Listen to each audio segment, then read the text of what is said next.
Hi everyone. How are you? I hope you're doing well. And this is the last week of the lectures. Today I'm going to go over the last chapter of this semester, chapter 17, the buckling of the column. So let's see here.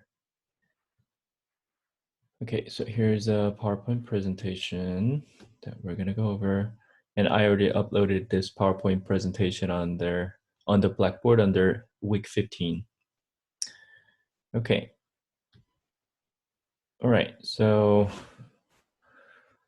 buckling of columns. So in this chapter, this is kind of a short chapter in the last lecture of this semester. Um, I'm gonna briefly explain about the behavior, the column behavior when the compression member is under axial load. And then if that axial load is a compression, we have a very special and unique failure mechanism called buckling. So that's what I'm going to talk about in this chapter. Okay, so very typical situation. We already talked about the axial load, and there are two different types of load. The one is tension, and the other one is compression. And this axial load is kind of the the easiest behavior. That's why we started with the tension member, the axial load. We talk about the stresses, normal stress and axial stress, and corresponding strain. That was the first topic in this class, strength and material. And now we're going to talk about especially this compressive force when the member is under compression. So typical condition looks something like this. This is the vertical member. Typically, we call it column under compression. And what happens is this member, which is actual member, but when the load is compression, then we have a very special failure mechanism called buckling failure. Okay, to understand the buckling failure, we always start from this Euler equation. Euler buckling is the starting point. So that's what I'm going to talk about in this presentation. And we're going to derive the equation to calculate the critical force under the Euler buckling assumption. So these are the assumptions that we're going to apply to derive those equations. So these are the fundamental assumptions for a pure column. The first one, the column ends are frictionless. So that what we're going to apply, the boundary condition is going to be the pin-pin boundary condition. And later on, when we have a full understanding about this Euler buckling failure and the Euler column, then we're going to talk about how we can modify these boundary conditions, either top or bottom or both, through the effective length factor K. But at this moment, we just want to focus on these two boundary conditions, the frictionless pins. And the second assumption is the column is perfectly straight, okay? So theoretically, we're going to drive this equation, the mathematically, right? To do that, we have to have an assumption that this column, this compression member is perfectly straight. And then load applied, this actual compression, this load applied through the member centroid, okay?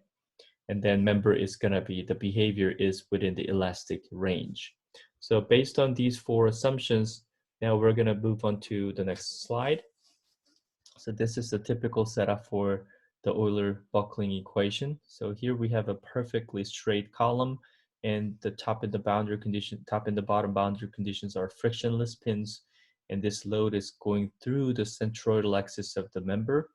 And let's say the length of the column is L, and the amount of the actual compression is P. Then what we'd like to know is this P sub CR. This is the critical force and exact amount of the force when we have a buckling failure. So you can easily imagine that when we applied a certain member under compression, so let's say this is a compression member. When I applied a compression, this member is going to be buckled, right? This may not be a good example. All right, let's see.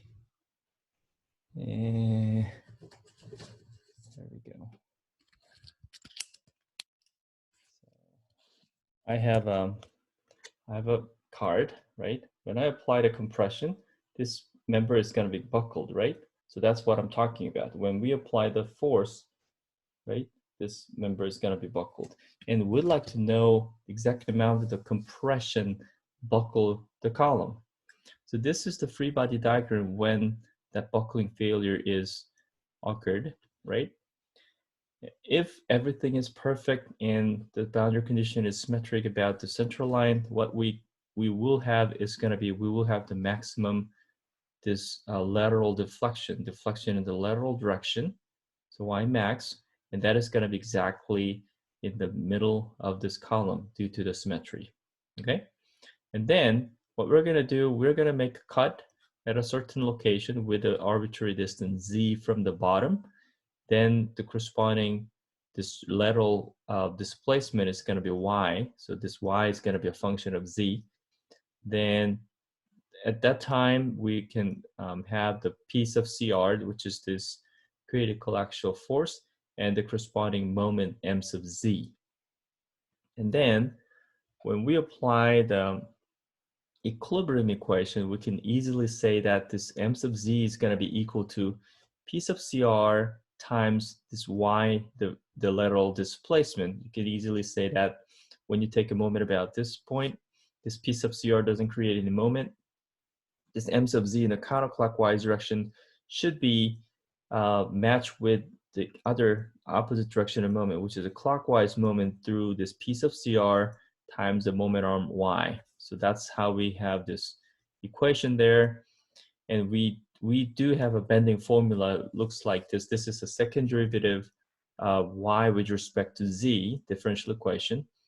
So second derivative y, this lateral displacement with respect to z, the distance from the bottom to that location, that is equivalent to the negative sign of this moment mz divided by ei. E is a Young's modulus, the material property, and I, the sectional property, the moment of inertia for this column. Okay, so when you substitute this mz, in, which is a function of y there, and then put this term onto the left-hand side, we have this equation. In other words, it's going to be y double prime. The prime sign means the derivative, right? So y double prime plus p sub cr over ei y is equal to 0. So we have a second derivative differential equation. Looks like this, okay? And I'm not going to go over all the details, but we, first of all, introduce this k square because we'd like to take this term into a certain coefficient, k square. So let's just say this piece of CR over EI will be equal to k square. Then our equation looks like this, y double prime plus k square y, and that is equal to 0. And this is a very general formulation of the second derivative differential equation, and we do have a general the general solution of this differential equation, which looks like this: y is equal to unknown constant a times sine of this k here times z, that's here, right? And then b, another unknown constant b, cosine of kz. Okay, so this is the solution, and we have to, it is not the final solution yet because we have two unknowns constants here, a and b. So we have to figure out those two unknown constants, a and b, through the boundary conditions. Let me go back to the previous slide.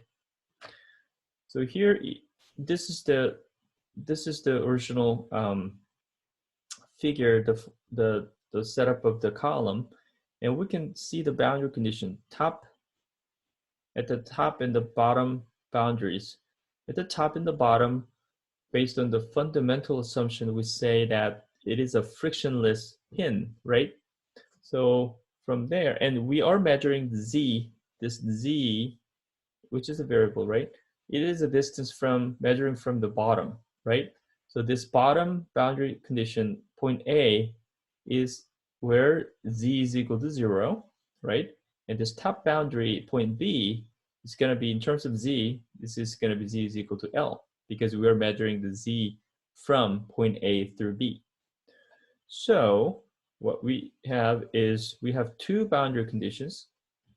At the top support and the bottom support. This top support, the corresponding z value was what? Z is equal to 0. And at that support, what we know is that the displacement is going to be 0. What is displacement? Y. So y was the lateral displacement. We are measuring from the original position of this column. And we do know that y value is going to be equal to 0 at A and 0 at B, right? In between, we will have non-zero quantities, right? But at these 2 points, at these 2 boundaries, we do know that y is equal to 0 at z is equal to 0, and then also y is equal to 0 at z is equal to L. So these are 2 boundary conditions that we're going to apply into this equation, this general solution to solve for this A and B. So at the top support, y is equal to 0 at z is equal to 0. The bottom support, same thing, y is equal to 0 at z is equal to, oh, the bottom support is 0. This one should be L, right? So I'm gonna erase it. Oh, not this one. Can I erase it? Okay. So this is not 0. The top support is going to be y is equal to 0 and z is equal to L, because we're measuring z distance from the bottom, and these 2. So we're going to apply this boundary condition first. Substitute z is equal to 0, and then y is equal to 0. Then what happens is 0, y is equal to 0, right? Is equal to A sine k times 0 plus b cosine k times 0. Sine 0 is going to be 0. Cosine 0 is what? Is equal to 1. So we can say that b is equal to 0, right? So this terms is going away. Now, then we have y is equal to a times sine kz. And then we apply the second boundary condition where y is equal to 0 at z is equal to L. So y is equal to 0 times a sine k, the z is equal to L, the sine kl. So this is what it is. A sine kl will be equal to 0. So we have to satisfy these equations to figure out that A. And think about the sine function. Sine function looks something like this. So this is 0, pi over 2, pi, 3 pi over 2, 2 pi, and so on, right? So the sine function start from 0, going to 1. This is going to be a 1. Oops. This is 1. This is minus 1. So we have 0 to 1, going back to negative 1, and so on, right? So this is a sine function, and this is an unknown constant. So we have a multiplication between a unknown constant and sine kl, something from the sine function, and through the multiplication we have to have 0. If a is equal to 0, that what it means. If a is equal to 0, because b was 0, and if a is equal to 0, then y is equal to always 0. That doesn't make any sense because we have to have a non-zero lateral displacement in between. Okay, so a shouldn't be equal to 0. So a is equal to 0 is a nonsense solution. That means the other term should be equal to 0 to make this multiplication goes to 0. So sine KL should be equal to 0. To make that happen, we have unlimited number of solutions. 1, KL goes to 0. 2, KL goes to pi. 3, KL goes to 2 pi. The other one is going to be KL goes to 3 pi, 4 pi, and so on. So we can say KL must be equal to n in any integer times pi. 0, 1 pi, 2 pi, 3 pi, 4 pi. From there, if KL is equal to n pi, we can say K will be equal to n pi over L. Okay? So now, earlier we assumed the K square was equal to pi, the piece of CR divided by EI. The main purpose of doing this was to find out the amount of the piece of CR, or to find the expression of piece of CR. Piece of CR is the critical actual force to have that buckling failure.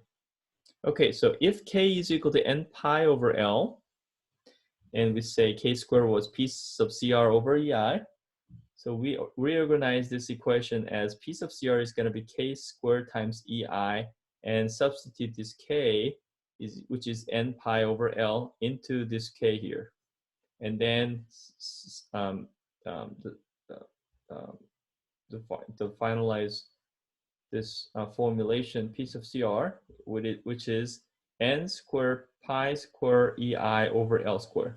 So this is equation to figure out what is going to be the critical force to create a buckling failure. Okay, any integer n times pi squared, that's a constant, E, the Young's modulus, the material property, I, the sectional property, divided by L squared.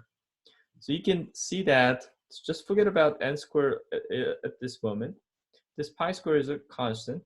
So this piece of CR, the critical amount of this actual force to create a buckling failure, it is proportional to E, the Young's modulus, the material property, and I, the sectional property. So if we have a larger moment of inertia, that and that section is there, then we require more, the higher amount of the actual force to buckle that column, which makes sense. Or in terms of the material property, if you have a higher material property, the stronger material, it is hard to buckle the column, right? Another makes sense. And it is proportional to the inverse of this L square, which means when you have longer and longer and longer column, then we can buckle that column with very small amount of the actual force, because that is proportional, inversely proportional to L squared. Okay, we're going to go over that in a minute. Okay, so let's just look at the n squared then. So this is the equation from the derivation. And these are the formulation depending on the value of n.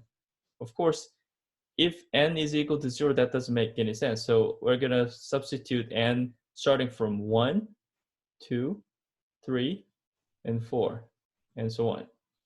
And then these are the corresponding piece of CR value with those numbers, n's, right? So if n is equal to 1, then piece of CR is going to be pi square EI over L squared. If n is equal to 2, then it is going to be 4 times larger than the first piece of CR. If n is equal to 3, it is going to be 9 times bigger than the first piece of CR here, and so on. So this is 16 times bigger than the original one. And imagine we apply the force, the actual force started from 0, increase your actual force. When you reach to this smallest piece of CR here, the pi square EI over L square, your column is going to be buckled like this. And then the remaining buckling failures, at this moment, we don't need to worry about it, because when you reach this point, your column is gone. Your column is failed by buckling failure, right? So bottom line is this, which is the smallest piece of CR value, is going to be the most critical actual force to create the buckling failure. So finally, we can say that piece of CR is equal to pi square EI over L squared. And this equation is called the Euler buckling equation. Okay? Okay, now let's think about this L, the length of the column. And this Euler-Buckley equation was one of the fundamental assumption was we have to have a pin boundary condition. In reality, we can see very rarely this kind of a column in this kind of a boundary condition, pin boundary condition. That's why we introduced this effective length factor K. So instead of using this L, we're going to use K times L, okay? So this K will introduce the boundary changes, okay? And then K times L will be, it is called the effective length. So instead of use this L squared term in this formula, we're going to replace this L to this KL so that we can consider the boundary changes. So let's think about, so this is the final formulation of piece of CR by replacing this KL, right? So here's a question. And by the way, this KL, I said this is the effective length factor. And this K is the effective length factor, and KL we call the effective length. And these, look at these two cases. The first one, when the K is equal to 1, and this is exactly the same boundary condition as the Euler formula, pin boundary condition. What if we have a fixed boundary condition? So as you can see, the top end is fixed now, and the bottom end is fixed.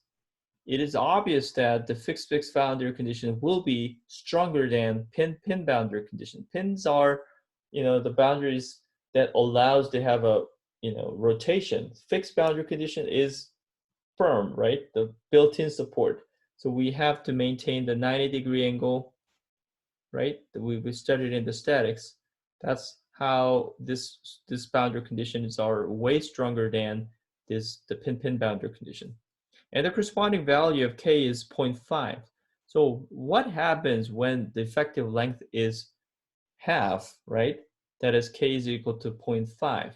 So think about these two cases, piece of CR with K is equal to 1, then it's going to be pi square EI over K. If K is 1, then it's literally L squared. What about piece of CR when K is equal to 1/2? Then pi square EI 1/2 times L, that's going to be KL squared. So what happens is when you square this, it's going to be the bottom one, the denominator. It is going to be 1/4 times L squared, and the numerator is the same. So this 1/4 is now equal to 4 times pi square EI over L squared. And this is the piece of CR when K is equal to 1. So the bottom line is, what happens when the effective length is shortened by half? Then the critical load is going to be 4 times, which means to have a buckling failure for this column with a fixed boundary condition, we have to have 4 times bigger actual load compared to the load corresponding to this pin boundary condition. Okay, so with knowing that, we're going to go over the example problems. So let's see.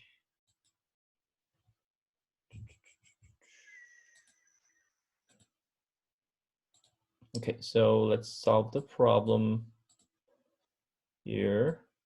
And this is the problem from your textbook.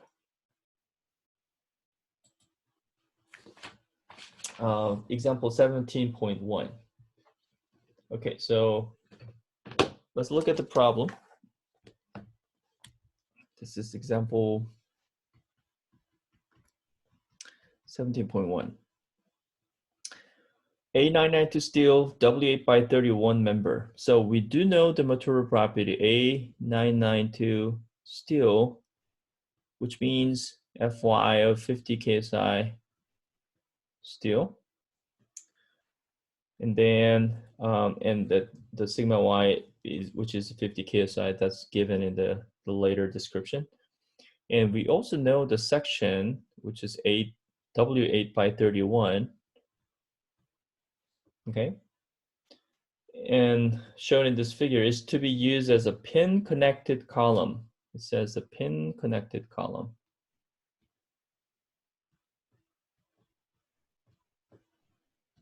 So this pin connected means the boundary condition. This describes the boundary condition. The corresponding k value is equal to 1.0.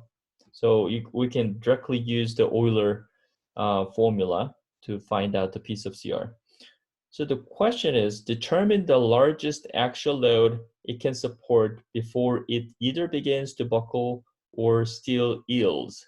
Still yields, the yielding stress is 50, right? So we can easily find out the corresponding P from there if we know the cross-sectional area, because we have the equation sigma is equal to P over A, and we can easily look up the gross area for W8 by 31 section, and sigma Y, the Fy is sigma Y, the strength at the yield point.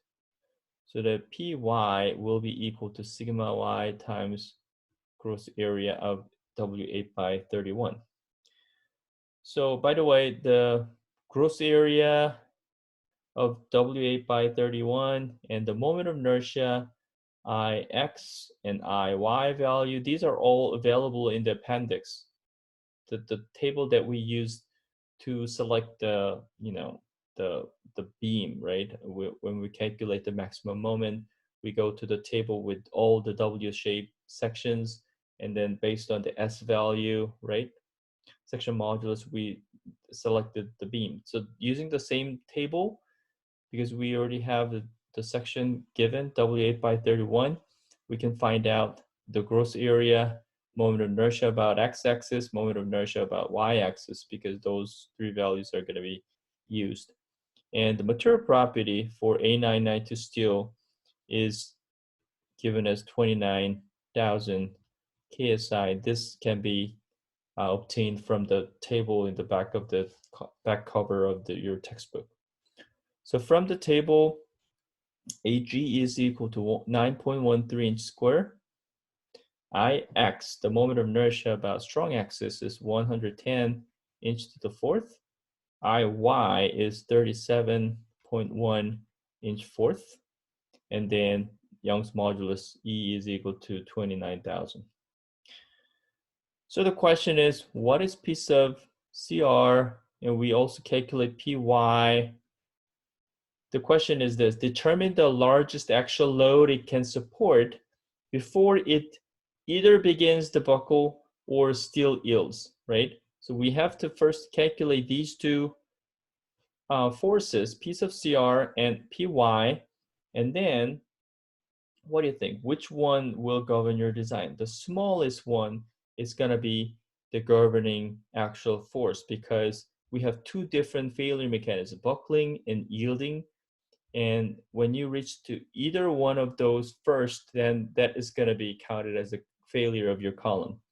So at this moment, just calculate these two values, and then we're going to compare those numbers.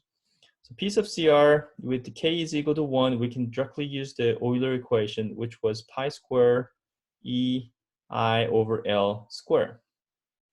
And by the way, the length of the column was given as 12 feet, okay? So the column looks something like this. This is W shape. So it's I-shaped section. Okay, so we have two different axes. One axis this way, the other axis is this way. And this is gonna be X axis, it's gonna be Y axis, because remember that when you calculate the moment of inertia about this axis, which is gonna be smaller than this, you can easily imagine that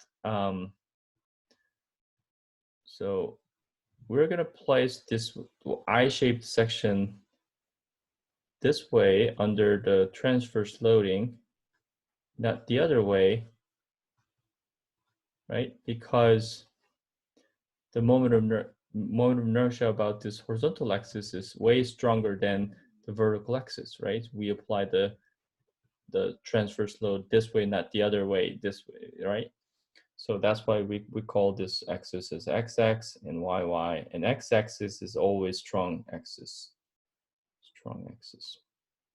So we have to calculate P sub CR that is a critical force against the buckling failure. Pi squared, the pi is a constant. E, Young's modulus, 29,000. So this one goes here. L is given as 12 in feet. Look at the unit for Young's modulus. KSI means kips per inch square. So we use the inch unit for the length.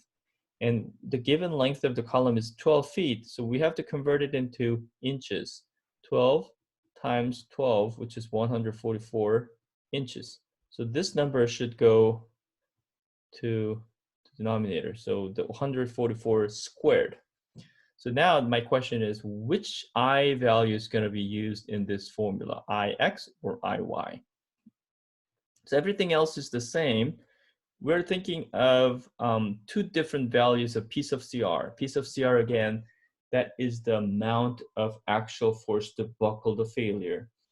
When you use I sub X, we will have higher P sub CR. When you use I sub Y, we'll have smaller P sub CR because I sub Y is always less than I sub X.